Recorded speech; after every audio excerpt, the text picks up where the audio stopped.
Hola compañeros, soy Jorge Alonso y como siempre es un gusto estar aquí con ustedes. Pues nada, como ya vimos, ya hicimos una introducción acerca de lo que es la geometría proyectiva. Ya vimos que a esta geometría proyectiva de alguna manera le podríamos llamar geometría abstracta en el sentido de que ya no es como la geometría euclidiana que responde a un modelo concreto, sino que ahora solo vamos a armar, digámoslo así, una geometría de manera teórica, es decir, como ya vimos, con lo mínimo que se pueda armar. Como también ya vimos, para empezar necesitamos las nociones o los conceptos de punto, de línea y de incidencia. Lo que vamos a hacer en esta sesión, en este video, es precisamente puntualizar más todos esos conceptos y nociones, y yo diría también definiciones. Aquí debería de más bien decir conceptos, nociones y definiciones preliminares. Lo que vamos a hacer es puntualizar los conceptos, nociones, definiciones y axiomas que necesitamos para ir armando adecuadamente el curso que queremos construir. Como insisto, ya platicamos un poco de que nosotros necesitamos algo, principalmente vamos a trabajar con tres cosas: con puntos, con líneas y con la incidencia, con la noción de incidencia. Ya dijimos, o de hecho ya todos sabemos qué significa que un punto esté o incida en una línea y que una línea incida en un punto. Aquí vamos a colocar punto y línea como conceptos primitivos o conceptos no definidos, porque como ya platicamos, no podemos definir, porque tendríamos que necesitar otros conceptos a su vez a partir de cuáles definirlos, y no los tenemos. No podemos definir lo que es una línea, no podemos definir lo que es un punto. Sin embargo, todos sabemos lo que es un punto, todos sabemos lo que es una línea, es decir, podemos tener un consenso de que todos, si estamos, o al menos los que estamos en este curso, entendemos, aunque nadie nos lo explique, qué es un punto, qué es una línea. Es decir, partiremos de nociones primitivas, de conceptos no definidos, y esos son punto, línea e incidencia, que yo diría claramente sí podemos hacer eso, porque claramente si estamos en este curso entendemos lo que es, sabemos a lo que nos referimos cuando hablamos de un punto, cuando hablamos de una línea y cuando hablamos de incidencia. Y también, como ya dijimos, nosotros al principio vamos a estar haciendo mucho este contraste, ¿no? Entre la geometría que ya conocemos, que es la geometría euclidiana, y la geometría que queremos construir. En ese sentido, nosotros cuando hablamos de línea, ya lo vamos a considerar como un ente, como un concepto completo, por decirlo de alguna manera. No es como en geometría euclidiana, que cuando pensamos en línea pensamos que es un objeto que se puede prolongar indefinidamente en ambas direcciones. Cuando pensamos en geometría proyectiva, cuando pensemos en geometría proyectiva en una línea, tenemos que pensar en esa línea como un concepto, como un objeto ya terminado. Si nos dan una línea, tenemos que pensar que ya no la dan, digámoslo así, en toda su extensión. Y pues nada, vamos a continuar. Como ven, lo que vamos a hacer, y es lo que vamos a seguir haciendo, es un poco conversar, un poco discutir estas primeras conceptos y nociones preliminares que necesitamos. Ya también, como habíamos platicado, pues si queremos armar una teoría, digámoslo así, bien hecha, de manera axiomática, de manera deductiva, tenemos que ir poniendo ciertas cosas, tenemos que ir declarando todas las cosas que necesitamos al inicio o como punto de arranque para que nuestra teoría esté sólidamente fundamentada. En ese sentido, todos sabemos que otra de las principales cosas que necesitamos son axiomas.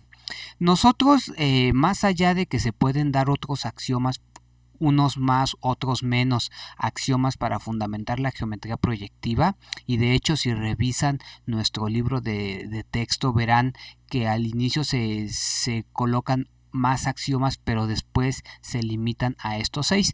En ese sentido, nosotros directamente vamos a empezar con los axiomas que se requieren para trabajar en el plano proyectivo, no en el espacio. Y lo hacemos directamente así porque nuestro curso está enfocado a un curso de geometría proyectiva en el plano, no en el espacio. Entonces, una vez hecha esta aclaración, pues vamos a proceder a platicar un poco acerca de estos axiomas. Otro comentario es que seguramente ahorita, y eso es natural, varios de estos axiomas no van a tener mucho sentido para nosotros si es que estamos iniciando el curso. Precisamente conforme avancemos en estudiar o en ver las propiedades que va a ir teniendo la geometría proyectiva, va a ir cobrando sentido el por qué estos son nuestros axiomas. Ahorita solamente los declaramos para que todo esté bien hecho, pero al continuar con las sesiones, al ir avanzando en el curso, seguramente en más de una ocasión haremos algunos comentarios o regresaremos a comentar alguno o algunos de estos axiomas. Bueno, el primer axioma, y de hecho el primero y el segundo son bastante sencillos y bastante intuitivos. El primero dice: dos puntos distintos son incidentes solo con una línea. Si se fijan, este axioma es exactamente el mismo que para la geometría, que el primer axioma para la geometría proyectiva, y todos lo conocemos, ¿no? Dos puntos distintos determinan de manera única una línea. Se podría leer así este axioma. El axioma 2 es el dual, digámoslo así. No digámoslo así, es el dual. Dos líneas son incidentes con al menos un punto. Dos líneas determinan al menos un punto. Aquí haría falta demostrar, eso ya no sería axioma, sino que se podría demostrar que dos líneas determinan de manera única a un punto y no al menos un punto. Y entonces en el fondo lo que tenemos es que dos puntos determinan de manera única una línea y dos líneas determinan de manera única un punto. Es decir, en ese sentido la geometría proyectiva es bastante o muy o yo diría absolutamente homogénea en ese sentido, valga la redundancia. Esa es yo a mi juicio la propiedad fundamental que hace que la geometría proyectiva sea lo que es. Este simple hecho que parece tan inocente, el que dos puntos determinen una línea y que además se tenga su dual, que dos líneas siempre determinan un punto, cosa que no pasa en geometría euclidiana siempre. Este simple hecho que se tengan estos dos axiomas son a mi juicio como que la piedra angular que permite que la geometría proyectiva sea lo que es, porque hace que todo sea bastante homogéneo, bastante suave, no sé cómo referirme a ese aspecto. Y esto que estoy diciendo, pues justamente se va a poder apreciar precisamente conforme avancemos en el curso. Bueno, sigamos con el axioma 3. El axioma 3 dice: existen 4 puntos de los cuales no hay 3 colineales. Básicamente lo que me está diciendo este axioma 3 es que existen los cuadrángulos completos. Es una figura que vamos a estudiar posteriormente. Un cuadrángulo es la figura que se forma con 4 puntos. Si yo tengo 4 puntos, este cuadrángulo, sus vértices son A, B, C y D, y un cuadrángulo siempre va a determinar 6 rectas. Esta sería 1, 2, 3, 4, 5 y 6. Ese es un cuadrángulo completo. 4 ángulos, es decir, 4 puntos y 6 rectas. Y el axioma 3 lo que me garantiza es que al menos siempre voy a poder considerar la existencia, o para efectos prácticos siempre voy a poder considerar o siempre voy a poder saber que sí existe al menos un cuadrángulo, porque me está diciendo que hay 4 puntos de los cuales no hay 3 colineales. Eso quiere decir que en efecto se está formando el cuadrángulo. El axioma 4 me dice que los 3 puntos diagonales de un cuadrángulo completo nunca son colineales. Para eso habría que saber qué son los puntos diagonales de un cuadrángulo, y lo voy a hacer aquí brevemente. Supongamos que tenemos un cuadrángulo, lo estoy pintando de manera rápida. Si yo tengo aquí el cuadrángulo, digamos que este es un vértice, este es otro y este es otro, es decir, este es A, B, C y D. Yo me voy a fijar en cuáles son los... Este cuadrángulo me genera 6 rectas. Ya pinté 4 de ellas. Esta es una y esta es otra. Ahora, me tengo que fijar, estas 6 rectas les vamos a llamar los lados del cuadrángulo. Me tengo que fijar en cuáles lados son lados opuestos. En este caso es fácil ver que el lado AB es el opuesto del lado CD. ¿Y por qué vamos a decir que son opuestos?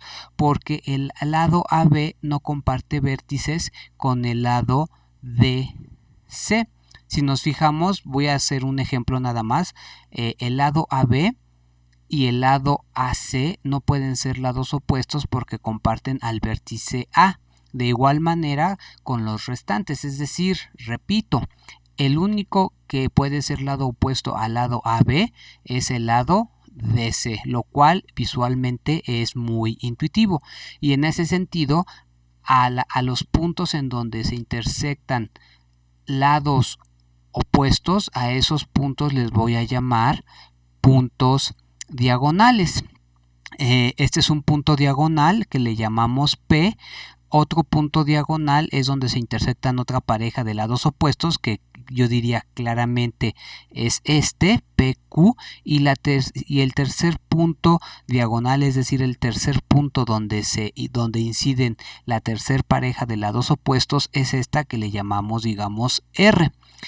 Ahora estos 3 puntos son los 3 puntos diagonales del cuadrángulo, y esos 3 puntos forman lo que vamos a llamar el triángulo diagonal. Es decir, en este momento este triángulo que estoy pintando de morado es el triángulo diagonal del cuadrángulo ABCD. Y lo que me asegura este axioma es que siempre que yo considere un cuadrángulo, tiene que suceder forzosamente que los 3 puntos diagonales, que en este caso son P, Q y R, efectivamente forman un triángulo, es decir, no pueden ser, por axioma, colineales. Ese es el axioma 4. Los 3 puntos diagonales de un cuadrángulo completo nunca son colineales, es decir, si yo considero un cuadrángulo completo, siempre voy a poder considerar a su triángulo diagonal. El axioma 5 dice, de hecho el axioma 5 lo adelanto de una vez, es lo que se conoce en geometría euclidiana como el teorema de Desargues. Sin embargo, o más bien no se debe decir sin embargo, aquí en este curso o en un curso de geometría proyectiva no se le presenta como teorema, es decir, no se le presenta como algo que se puede demostrar, sino que nosotros vamos a optar por presentarlo como algo que asumimos cierto, es decir, como un axioma. Después, cuando avancemos en la teoría, vamos a ver que sí hay formas de demostrar el teorema de Desargues, pero sin embargo necesitaríamos haber desarrollado ya algo de herramienta o algo de proposiciones antes. Pero mientras tanto lo ponemos como el quinto axioma. Y como todos sabemos, diría yo, en nuestro axioma tiene que decir lo siguiente: si dos triángulos están en perspectiva desde un punto, entonces están en perspectiva desde una línea. La figura ya no la voy a hacer ahorita porque yo asumo que ya la debemos de conocer si estamos en este curso, ¿no? Es el conocidísimo teorema de Desargues, y de hecho sabemos que el teorema de Desargues es un sí solo sí, y si se fijan, lo que estamos colocando nosotros como axioma no es el sí solo sí, sino solamente una de las implicaciones, una de las idas, la que dice que si dos triángulos están en perspectiva desde un punto, entonces están en perspectiva desde una recta. No estamos poniendo o no estamos asumiendo el regreso, es decir, no estamos asumiendo que si están en perspectiva desde una recta, entonces lo tienen que estar desde un punto. Bueno, el último quizá también ahorita no nos diga mucho, pero adelanto que el último va a resultar muy útil porque básicamente este último axioma, este axioma 6, es el que nos va a permitir demostrar lo que vamos a llamar el teorema fundamental de la geometría proyectiva. De hecho, la demostración del teorema fundamental de la geometría proyectiva no es más que una aplicación directa, y en ese sentido entonces yo tendría que decir no es más que un corolario de el axioma 6. Entonces, pues esto que acabo de decir nada más es como un adelanto, ¿no? Como un para un poco tratando de situar el por qué estamos poniendo estos como axiomas. El axioma 6 ya lo leo finalmente. Dice: si una proyectividad mantiene invariantes o invariante a cada uno de tres puntos distintos en una línea, entonces mantiene invariante a cada punto en la línea. Es decir, si una proyectividad mantiene a tres puntos distintos en una línea, entonces esa proyectividad es la identidad. Es otra forma de leer o es una forma de parafrasear al axioma 6. Si se fijan, en esta lectura que acabamos de hacer o en estos comentarios que acabamos de hacer acerca de los axiomas, hay muchos conceptos que aparecen con los cuales no hemos definido o de los cuales no hemos hablado quizá con tanta precisión. Y justamente lo que vamos a hacer es un poco empezar a familiarizarnos con los términos que tiene la geometría proyectiva. Bueno, sigamos. Otra cosa que nosotros vamos a estar utilizando muy constantemente, yo diría casi siempre, es la noción de función biyectiva, y nosotros la vamos a asumir, es decir, vamos a asumir, y en ese sentido será como un axioma, vamos a asumir que nosotros conocemos, que nosotros sabemos, que nosotros estamos familiarizados con la noción de transformación o correspondencia biyectiva, es decir, sabemos lo que es una función biyectiva, y yo diría, no hace falta hacer esquema, todo el mundo sabe cómo representar una función biyectiva, que es 1 a 1, asumimos que es sobre, que es inyectiva, es decir, que es biyectiva, y en ese sentido no tengo ninguna preocupación, porque diría yo es casi imposible, o si no es que imposible, que no sepamos que es una función biyectiva. Entonces estamos bastante tranquilos porque todo mundo sabe que es eso. En este curso simplemente vamos a asumir que todo mundo sabe que es eso. Ahora, con respecto a algunas definiciones, y aquí es donde ya vamos a empezar a hablar un poco más del lenguaje del lenguaje de la jerga que vamos a estar utilizando, y algunas de las cosas que vamos a empezar a definir son cosas que seguramente ya conocemos. Primeramente empezamos con hilera de puntos, ¿no? Le llamamos simplemente hilera, pero estamos pensando que es una hilera de puntos. Entonces, ¿qué es una hilera? Una hilera es el conjunto de todos los puntos en una línea.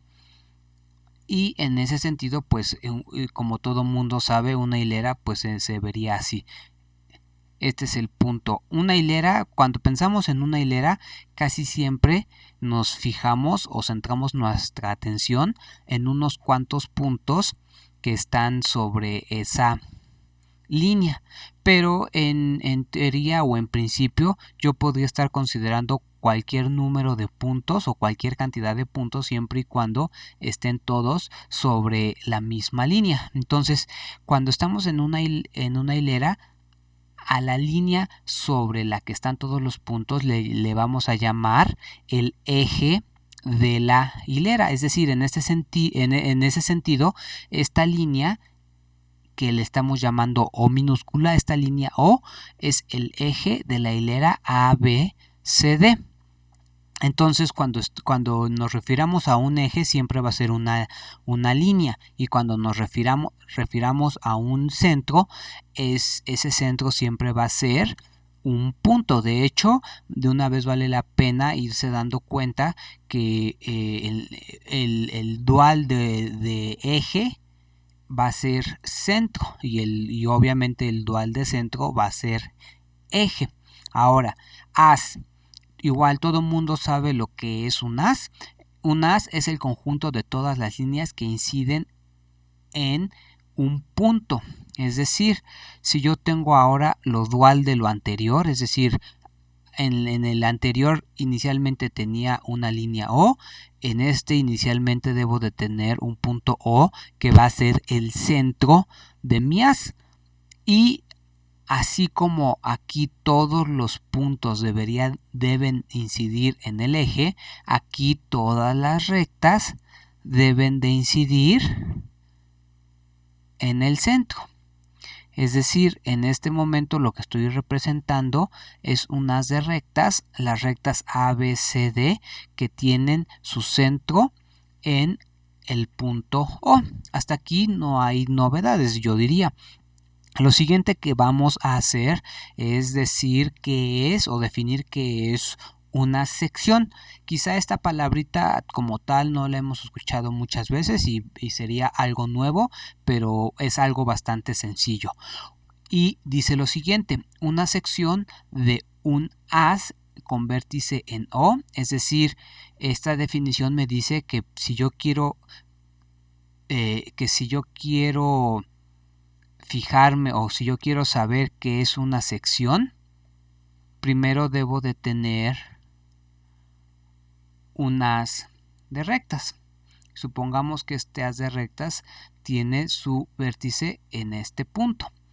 Una sección de un haz con vértice en O es una hilera de puntos cuyo eje O no incide con O. Es decir, si en este momento yo considero cualquier línea que no incida en este punto, es decir, por ejemplo esta línea estará cortando al haz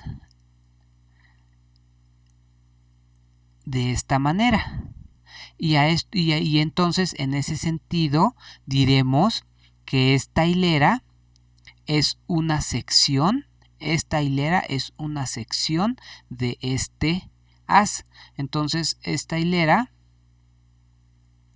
es una sección del haz con centro en O. Esta que está aquí. Es decir, cada vez que yo corte, a mí me gusta pensar como en un sable, ¿no? En una katana. Cada vez que yo corte el haz, cuando yo corto el haz, se me genera una sección. Lo que estoy haciendo es seccionando el haz. Por lo tanto, pues sí, para mí sí tiene sentido que a esto le llamemos una sección del haz. Y la definición dice que lo único que no puede pasar es que esta línea pase por el centro del eje. Y esta sección tiene su eje, pase por el centro del haz. Y esta sección tiene su eje en la línea O, o la línea O es su eje. Bueno, creo que estoy explicando de más. Y vamos ahora a explicar lo dual de sección. Lo dual de sección es proyección. Y la definición dice que una proyección de una hilera con eje O, entonces ahora tenemos que hacerlo dual. Ahora tenemos que empezar con un eje, es decir, con una recta, y debemos de tener en esa recta o en ese eje una hilera de puntos, digamos A, B, C, D. Si yo tengo una hilera de puntos sobre el eje O, yo voy a poder construir, o para construir una proyección yo necesito primeramente contener una hilera, y después lo que debo de tener es un punto O, de tal forma que este punto O no incida o no esté sobre este eje O minúscula. Y enseguida, si desde cada uno de los elementos de la hilera, en este caso, por ejemplo, si desde A yo construyo la recta que va de A a O, la recta que va de B a O y así sucesivamente, de C a O y de D a O, me quedó el dibujo feo, pero se entiende. Lo que estaré haciendo es creando un haz. A este haz le vamos a llamar proyección, es decir, lo que estoy haciendo es proyectando esta hilera de puntos desde este centro de proyección. Entonces, en ese sentido, este que está acá es una proyección